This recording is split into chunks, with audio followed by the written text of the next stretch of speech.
여호와께서 변론하러 일어나시며 백성들을 심판하려고 서시도다. 여호와께서 자기 백성의 장로들과 고관들을 심문하러 오시리니 포도원을 삼킨 자는 너희며 가난한 자에게서 탈취한 물건이 너희의 집에 있도다. 어찌하여 너희가 내 백성을 짓밟으며 가난한 자의 얼굴에 맷돌질하느냐. 주 만군의 여호와 내가 말하였느니라 하시도다. 여호와께서 또 말씀하시되 시온의 딸들이 교만하여 느린 목정을 통하는 눈으로 다니며 아기작거려 걸으며 발로는 쟁쟁한 소리를 낸다 하시도다. 그러므로 주께서 시온의 딸들의 정수리에 딱지가 생기게 하시며 여호와께서 그들의 하체가 드러나게 하시리라. 주께서 그날에 그들이 장식한 발목고리와 머리의 망사와 반달 장식과 귀고리와 팔목고리와 얼굴 가리개와 화관과 발목 사슬과 띠와 향합과 호신부와 반지와 코고리와 예복과 건옷과 목도리와 손주머니와 손거울과 세마포과 머리수건과 너울을 제하시리니 그때에 썩은 냄새가 향기를 대신하고 노끈이 띠를 대신하고 대머리가 숱한 머리털을 대신하고 굵은 베옷이 화려한 옷을 대신하고 수치스러운 흔적이 아름다움을 대신할 것이며 너희의 장정은 칼에 너희의 용사는 전란에 망할 것이며 그 성문은 슬퍼하며 곡할 것이요 시온은 황폐하여 땅에 앉으리라. 그날에 7 여자가 한 남자를 붙잡고 말하기를 우리가 우리 떡을 먹으며 우리 옷을 입으리니 다만 당신의 이름으로 우리를 부르게 하여 우리가 수치를 면하게 하라 하리라. 그날에 여호와의 싹이 아름답고 영화로울 것이요 그 땅의 소사는 이스라엘의 피난한 자를 위하여 영화롭고 아름다울 것이며 시온에 남아있는 자 예루살렘에 머물러 있는 자 곧 예루살렘 안에 생존한 자 중 기록된 모든 사람은 거룩하다 칭함을 얻으리니 이는 주께서 심판하는 영과 소멸하는 영으로 시온의 딸들의 더러움을 씻기시며 예루살렘의 피를 그 중에서 청결하게 하실 때가 됨이라. 여호와께서 거하시는 온 시온 삶과 모든 지폐 위에 낮이면 구름과 연기 밤이면 화염의 빛을 만드시고 그 모든 영광 위에 덮개를 두시며 또 초막이 있어서 낮에는 더위를 피하는 그늘을 지으며 또 풍우를 피하여 숨는 곳이 되리라. 아멘. 우리의 믿음은 아주 철저히 개인적인 것입니다. 왜 그러냐면 하나님과 우리의 관계는 누구도 대신할 수 없는 것, 어떤 것으로도 가름할 수 없는 것이 바로 하나님과 우리의 관계죠. 그건 철저하게 내면적이고 그건 철저하게 개인적인 것입니다. 개인적인 관계가 없는 이상 우리의 신앙은 절대로 담보될 수도 없고 증거될 수도 없는 것이죠. 그러나 우리에게 철저하게 이 개인적인 하나님과의 관계가 있다는 것, 그것은 우리 안에 내면하여 또한 우리의 삶의 중심이기도 하지만 그것이 우리의 삶에서 우리의 이 살아가는 시간 속에서 표출될 때는 어떻게 될까요? 단순히 개인적인 측면으로 끝나지 않는다는 것이죠. 그것이 어떻게 됩니까? 사회적인 구조적인 문제로 항상 나아가게 되어 있습니다. 우리가 이 출애굽하여 이스라엘 공동체가 가나안 사회로 진입하는 것을 우리는 출애굽기 우리가 또 이 민수기를 통해서 봅니다. 그래서 치열한 정복 전쟁이 벌어지고 결국에는 이스라엘이 가나안의 땅을 점거하고 하나님으로부터 받은 축복을 누리게 됩니다. 그런데 그것이 단순히 그냥 정복 전쟁 하나 벌여가지고 이스라엘 민족이 이 굴러온 돌이 박힌 돌 빼내는 식으로 그냥 밀어냈다, 그 정도의 문제가 아니라 바로 그 가나안 사회에 뿌리 깊게 박혀있던 구조적이고 악한 많은 이 사회들을 하나님은 이스라엘 백성 공동체를 통해서 뒤집어 엎어버리셨죠. 가진 자들과 가지지 못한 자들의 구조를 공동체라는 구조로 엎어버리시는 것이 바로 또 가나안 전쟁의 한 측면입니다. 또 우리가 지금도 우리가 이 선지서를 읽고 있습니다만 대선지서, 소선지서 해서 우리가 수많은 구약의 선지자들을 만날 때 그들이 주목하고 그들이 치열하게 싸워가는 게 뭡니까? 사회의 구조적인 문제였습니다. 치열하게 그들은 왕의 죄를 그리고 그 사회의 죄를 지적하고 그 죄를 회개하라고 선언하는 것이죠. 그래서 구조의 힘은, 사회의 힘은 악의 형상화의 절정에 해당합니다. 그래서 이 구약 성경의 대부분은 이 사회 구조에 대한 치열한 싸움과 또 맹렬한 이 진노를 담아내고 있습니다. 근데 어느 틈엔가 우리의 신앙은 어떻게 됩니까? 우리가 분명히 아까 신앙은 개인적인 것이라 그랬기 때문에 개인적인 것만 남아서 어떻게 될까요? 이원론적 사고를 여지없이 드러내는 것이죠. 신앙은 개인적인 것인데 그래 개인적인 것이다. 근데 거기서 끝나버리는 것이죠. 사회 구조는 또 별도의 문제, 다른 문제, 내 삶과는 뭔가 다른, 내 하나님과의 관계는 또 다른 문제로 해석되어서 한국 교회는 뭐 어떻게 됩니까? 이 교회 와서 보이는 신앙은 그럴듯하게 보이는데 우리가 사회와 구조 속에서 살아내는 이 사람들의 모습으로 보면 뭐 굉장히 추태가 많고 우리 스스로를 보기에도 우리 자신을 보기에도 안타까운 면이 참 많지요.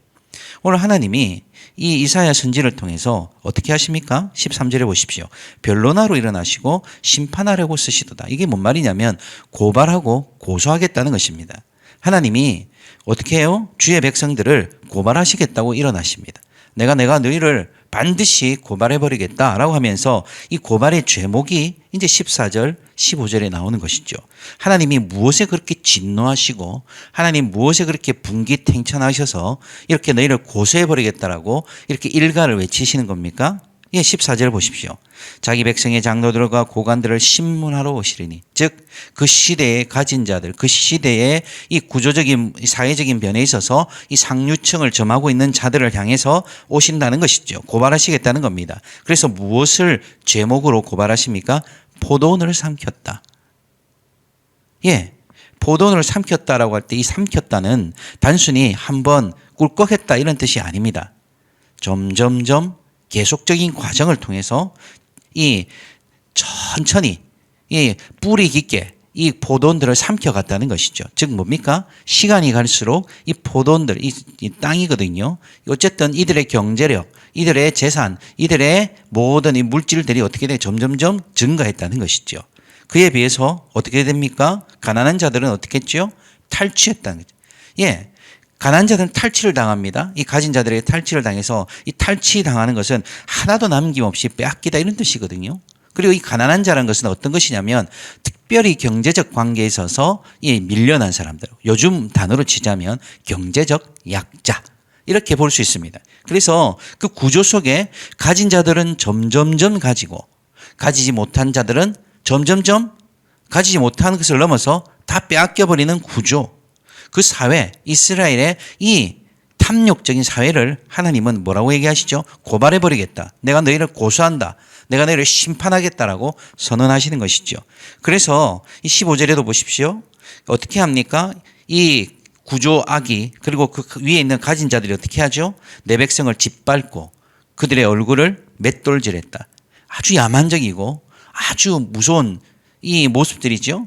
그래서 요즘 뭐 우리 유행하는 말인데 우리나라 사회를 이렇게 얘기합니다. 야만적 사회다. 예, 그리고 우리나라의 자본주의를 미국과 우리나라의 자본주의만 딱 떼서 유럽의 자본주의 말고 우리나라와 미국 자본주의를 딱 떼서 야수적인 자본주의다. 그래서 아주 독특하다는 것이지요. 전 세계적으로 독보적인 특질을 가진 게 우리나라와 미국이라는 것입니다. 야수적이고 야만적이다. 그래서 사람들을 짓밟고 사람들을 맷돌질하는 구조가 여전히 우리 안에서도 남아 있잖아요. 우리가 1년 전입니까? 우리가 컨베이어 벨트에 우리 청년 하나가 끌려 들어가 죽었습니다. 그 뒤로 뭐 바뀌었습니까? 안 바뀌었습니다. 하루에 1명 내지 2명의 이 노동자들이 죽어나갑니다. 조금만 구조를 바꾸면, 조금만 사회를 바꿀 수 있으면 맡길 수 있지만 대통령이 그런 것을 천명해도 잘 바뀌지 않는 것이 뭡니까? 사회 구조의 문제죠. 그래서 하나님은 이런 야수적인 야만적인 사회를 향해서 내가 너희를 심판해버리겠다고 선언하신 것이죠. 우리 사회를 보자는 것이죠. 우리가 신앙이 좋다. 저는 보이고 뭐 예언하고 뭐 다 좋습니다. 저도 그런 분위기에서 어릴 때부터 자랐고 좋습니다. 그러나 우리 사회를 보면 어떻습니까? 야수적인 사회죠. 야만적인 사회입니다. 그런 사회를 보고 하나님께서 뭐라고 얘기하십니까? 내가 너희를 심판하겠다. 우리도 어느덧 어떻게 됩니까? 이런 사회 속에 구조 속에 길들여지면 어떻게 될까요? 우리도 똑같이 맷돌질하고 우리도 똑같이 짓밟을 수 있습니다. 무관심한 척, 모른 척, 우리가 무저항, 우리가 그렇게 하면서 이 사회를 방관하면 하나님께서는 뭐라고 얘기하십니까? 내가 너희를 고발해버리겠다. 그래서 15절의 표현을 보십시오. 내 백성이다 그랬죠. 내 백성. 너희가 내 백성을 짓밟았다. 너희가 내 백성을 짓밟았다는 것은 뭡니까? 우리가 이런 사회 속에서 신앙이 좋다든 신앙이 괜찮은 척하면서 살아가지만 우리가 이 사회 속에서 적응하며 살아간다면 너희가 내 백성을 짓밟는 거야. 즉 하나님에 대한 도전으로 간주하시는 겁니다. 너희가 어떤 신앙이 좋든지 너희가 직분이 뭐든지 저처럼 목회자든지 다 필요 없다는 것이죠. 우리가 이런 야수적인 사회를 방관하고 우리는 야수적인 야만적인 사회를 그냥 방치한다면 뭐다? 너희가 내 백성을 짓밟는 것이고 너희가 내게 도전하는 것이다 라고 하나님이 고발하신다는 것이죠. 그리고 나서 또 16절부터 누가 나옵니까? 시온의 딸이라고 나옵니다. 물론 이것은 뭐 그 시대에 아모스 선지자로 치면 바산의 암소라고 표현하면서 자매를 향해서 이렇게 표현하는 것이 뭐 요즘은 예민할 수도 있는 문제지만 어쨌든 이것이 그냥 단순히 여자를 향한 어떤 뭐 성적 차별이나 이런 것을 얘기하는 것이 아니라 그 당시의 사치를 대변하는 그 당시의 향락을 대변하는 이 상징입니다. 바산의 암소든 시온의 딸이든 어쨌든 그것의 대상이 아니라 그들이 하고 있는 게 뭐죠? 느린 목 정을 통하는 눈을 다니며 아기작거리며 발로 쟁쟁한 소리를 낸다. 이 한마디로 뭐냐면 자기 자신에게 모든 이목이 자기 자신에게 모든 관심이 자기 자신을 통해서 그러니까 자기 자신의 영광이 드러나는 것 자기 자신의 존재감이 확인되는 것을 굉장히 갈망하고 그것이 무시당하면 그것이 화가 나고 그것 때문에 절망하는 사람들 이 시온의 딸들의 대표적인 행태입니다. 그것을 성경은 뭐라고 얘기하느냐면 16절에 다시 보십시오. 그것이 뭐다? 교만하다. 하나님의 영광이 아니라 결국엔 자신의 영광을 구하고 하나님의 나라를 관측하지만 결국 자신의 왕국을 채우고 가는 그 모든 것이 교만하다.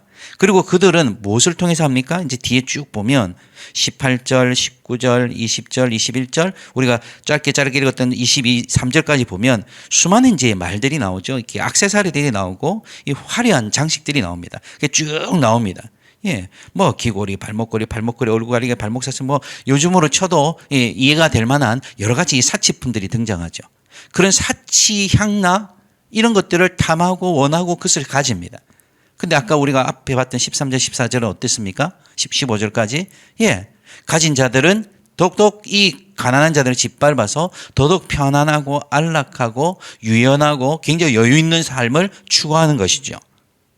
그래서 그들은 사치를 누립니다. 근데 자기들은 사치라고 생각 안 하는 것이죠. 오히려 이것이 그래 나를 나답게 하는 거야. 이것이 나다움이야. 공간 나다움이 갑자기 생각나는데 어쨌든 이게 나다움이야. 그러면서 자기 자신을 과시하고 그것이 인생이라고 생각하고 사람들 속에서 무시당하지 않는 인생을 살기 위해서 열심히 그들은 발목걸이와 망사, 뭐 귀걸이, 호신부 이런 것들을 쟁취하고 가지려 합니다. 근데 하나님께서 뭐라고 선언합니까? 자, 23절부터 자, 4장 1절까지 보면 꽤 나오는데 보면 일단 23절에 제하여 버리겠다. 24절에도 내가 대신하고 그러니까 그 가지고 있던 모든 것들을 다 엉뚱한 것으로 바꾸고 화려하지만 다 썩은 것, 수치스러운 것 결국 24절 후반부에 보면 수치스러운 흔적이 아름다움을 대신할 것이며 미를 추구하고 어떤 액세서리 어떤 우리가 소유를 통해서 물질을 통해서 자신의 존재를 증명하는 사회 그러기에 순응하고 그 길들여 있는 사람들에게 너희들이 추구하는 그 아름다움을 모두 뭐로 바꾸겠다? 수치로 바꾸겠다. 하나님께서 고발하시는 것이죠. 그 다음 또 25절부터 4장 1절까지 보면 장정, 남자 이런 게 나오잖아요. 왜냐하면 이 당시 이사야 당시에 아수르, 슈퍼파워 아수르가 이 국가가 내분을 겪고 또 지도자들의 성향상 이 외부로 이게 자기 그 힘을 투사하는 게 좀 적었습니다. 그러다 보니까 이 북이스라엘과 남유다가 굉장히 잘 살았다고 제가 이제 말씀드렸습니다. 경제력으로 굉장히 잘 살았고 그 다음에 이 상비군을 조직할 정도로 뭐 성경에 보면 약 30만 정도의 상비군을 가지고 있을 정도로 군사력이 굉장히 좋아졌죠. 그러니까 그들은 이런 군사력과 경제력을 바탕으로 해서 뭡니까? 자기들이 굉장히 잘 살고 있고 행복할 것이라 믿었습니다. 어느 누구도 우리의 행복을 건드릴 수 없을 것이다. 그러나 어떻게 됩니까? 너희의 장정은 칼에 너희 용사는 전란에 망할 것이다. 그리고 계속적으로 이 장래의 소식, 죽음의 소식. 그래서 성문 26절에 보면 그 성문은 슬퍼하며 곡하고 결국 시온의 땅, 이 하나님이 주신 축복의 땅은 어떻게 됩니까? 황폐하고 결국 다 무너질 것이다.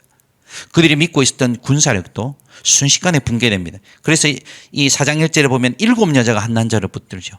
남자가 귀한 거예요. 전쟁에 나서 다 죽어버린 거죠. 그래서 7여자가 한 남자를 붙듭니다. 그래서 매달립니다. 이런 처연하고 아이러니한 이 안타까운 모습들이 무엇으로 말미암습니까? 이 자신들의 경제력, 자신들의 군사력을 믿고 점점점 사회를 빈익빈 부익부의 이 구조악으로 몰아갔던 이스라엘 사회를 향한 하나님의 심판인 것이죠. 우리 사회를 향해서도 하나님이 충분히 지금도 아니 넘치도록 이 심판을 선포하시기를 원하실 겁니다. 악한 구조니까요.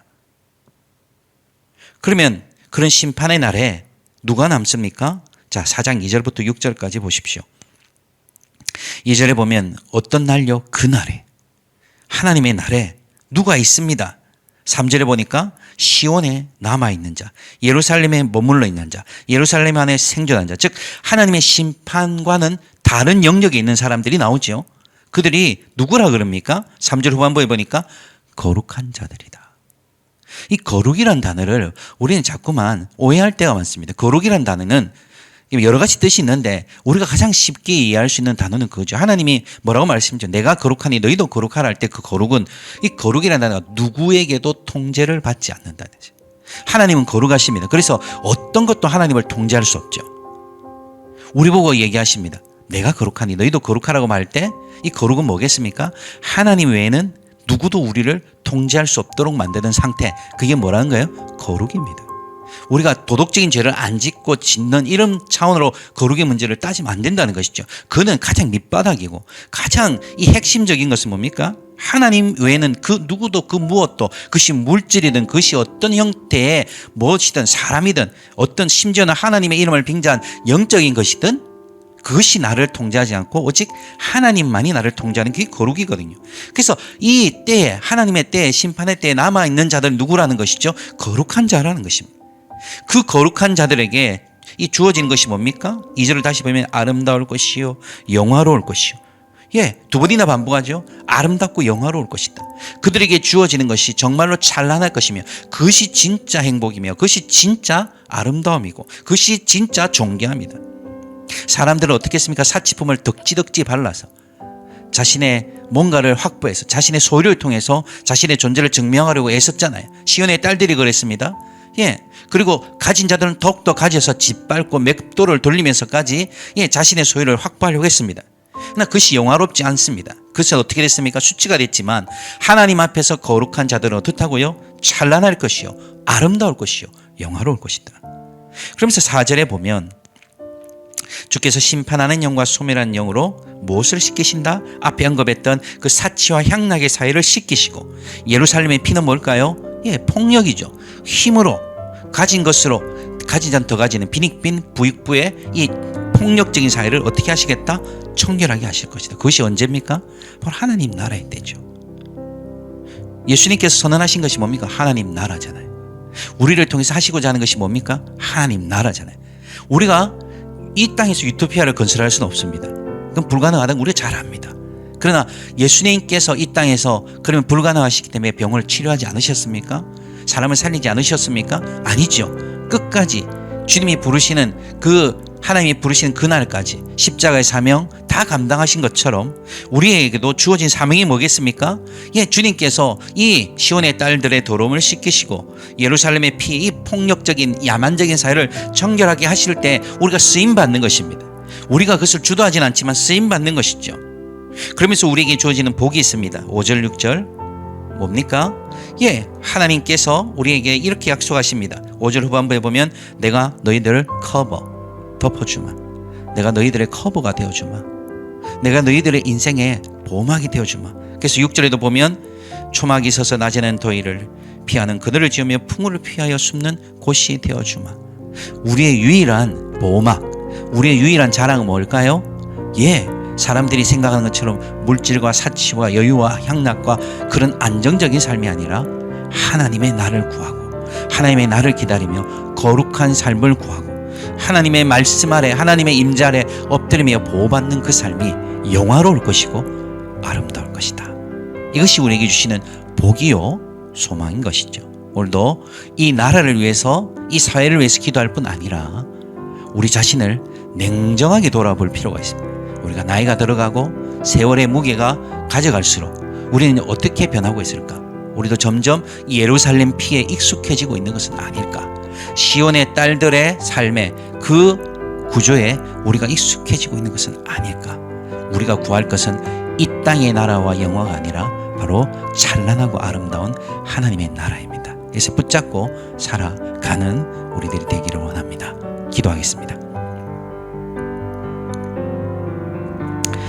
하나님, 오늘도 이 시대가 어디로 달려갈지 주님께서 이스라엘 사회를 향하여 맹렬히 질타하셨던 그 죄들이 우리 속에 여전히 똑같이 불타오르고 있고, 죽어나가는 사람, 짓눌린 사람, 신음하는 사람, 낭망하며 자포자기한 사람, 아버지, 이 사회를 방치하고 있는 우리들의 모습, 아버지, 우리가 하나님이라는 아버지 믿음을 가졌다고, 하나님을 향한 믿음을 가졌다고 외치지만 결국 우리의 삶에서는 이런 사회의 구조의 악들에 아버지 길들여지고 있는 것은 아닌지, 아버지 하나님, 거룩한 자들이 남을 것이고 거룩한 자들이 찬란할 것이며 그 영화로움을 보게 될 것이라고 말씀하신 주님, 오늘도 우리는 하나님으로 말미암아 우리의 인생에 가치가 있음을, 아버지 하나님만이 우리 인생의 유일한 존재 근거임을 믿는, 하나님 외에는 어떤 것이 또 통제되지 않는 시온의 딸들의 그 사치와 향락을 거절하며 예루살렘의 피를 거절하며 오직 하나님 한 분에게만 순종하는 주의 백성으로서의 삶을 아버지 회복할 수 있도록 역사하여 주시옵소서. 우리의 삶에서 어떻게 이 하나님의 나라를 드러내며 사람을 살리고 세울지, 오늘도 주님이 주신 이 하루에 어떻게 순종할지를 깊이 고민하고 기도하는 이 아침 되게 하여 주옵소서. 주님, 이 시간에도 주의 성령을 부으사 우리가 성령이 기름 부음 안에 지혜와 성령이 충만하여 오늘의 삶을 살아가게 하여 주옵소서.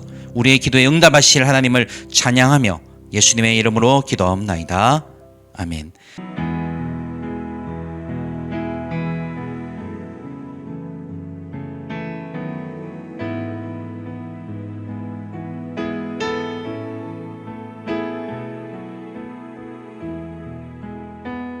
I saw this great multitude of people running for their lives, being pursued by a vast army,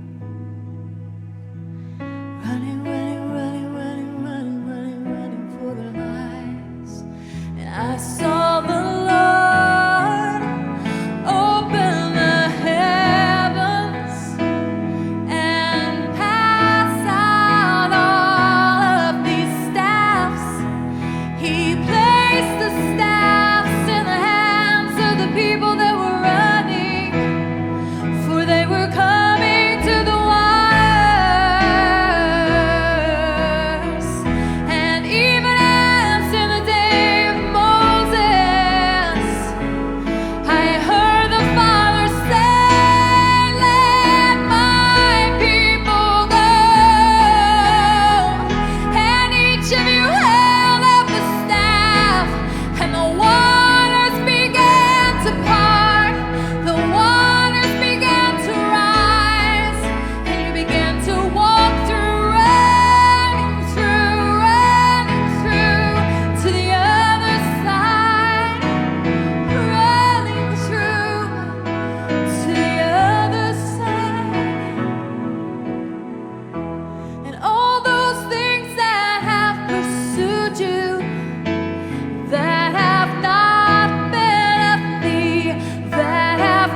shall